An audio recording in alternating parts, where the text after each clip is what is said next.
Pour ce Grand Prix de la finance pour tous 2018, on s'est demandé à quoi sert l'argent. Question qui peut paraître simple au premier abord, mais qui soulève en réalité des problèmes complexes.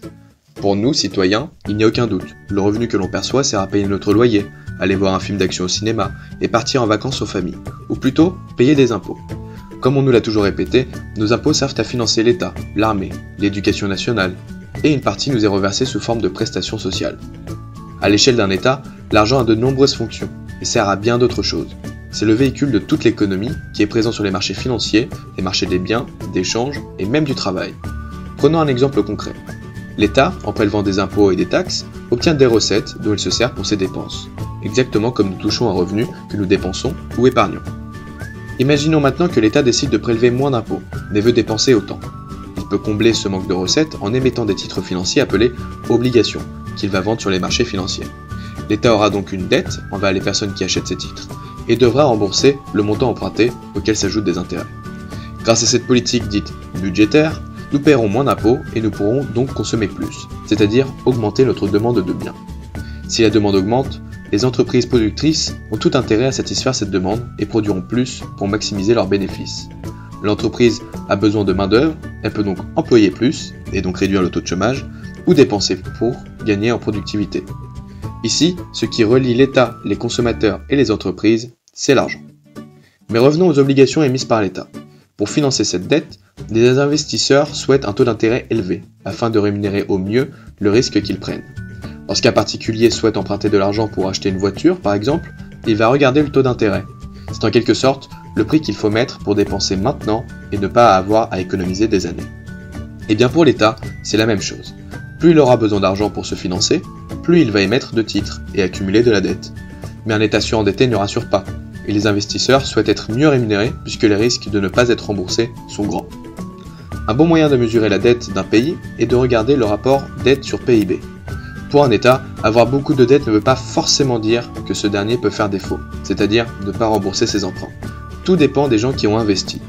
Par exemple, la dette publique du Japon représentait 245% de son PIB en 2015, contre 96% pour la France. Mais elle était détenue en moyenne par 90% de Japonais. Ainsi, la confiance des investisseurs est totale envers le Japon, puisqu'il est contre-productif de parier contre son propre pays. La provenance de cet argent rend le Japon quasi indépendant d'acteurs internationaux. En revanche, ce n'était pas le cas de la Grèce en 2009, lorsque sa dette publique s'élevait à 113% de son PIB. Les investisseurs avaient peur que le pays fasse défaut, ce qui a plongé la Grèce dans une crise de la dette. Bon, fini le cours d'économie, on va s'intéresser maintenant à la nature même de l'argent. Comme nous l'avons vu, l'argent circule dans notre économie et fait le lien entre les différents marchés, permettant ainsi de consommer, d'épargner, d'investir et même de créer des emplois. Mais tout ce système repose essentiellement sur une notion, la confiance.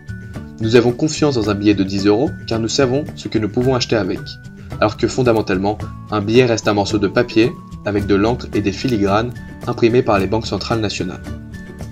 L'argent permet bien évidemment de répondre à des besoins physiologiques, se nourrir, se loger, mais il confère également un statut social, une reconnaissance, de la liberté et de l'indépendance.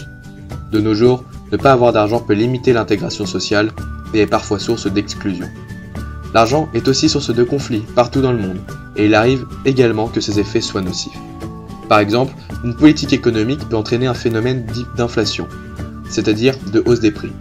Bien qu'il existe des régulateurs, comme la Banque Centrale Européenne, qui a pour but de limiter l'inflation de la zone euro à 2%, certains pays souffrent d'hyperinflation. C'était le cas en Allemagne dans les années 20, au Brésil dans les années 90, et plus récemment au Zimbabwe.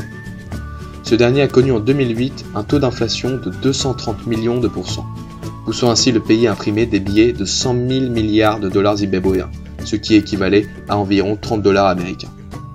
À cause de cette situation, de nombreux citoyens se tournent vers de nouvelles formes d'argent, telles que les crypto-monnaies. Les entreprises basées sur la blockchain travaillent actuellement pour mettre en place un service de paiement local en crypto-monnaie qui ne dépend pas d'une banque centrale ni d'un gouvernement, afin de combattre l'hyperinflation. Il leur faudra surtout obtenir la confiance de la population envers une monnaie totalement dématérialisée. Bref, si la confiance est la clé de voûte de nos systèmes financiers, l'argent en est le principal véhicule. Merci d'avoir regardé cette vidéo et à bientôt.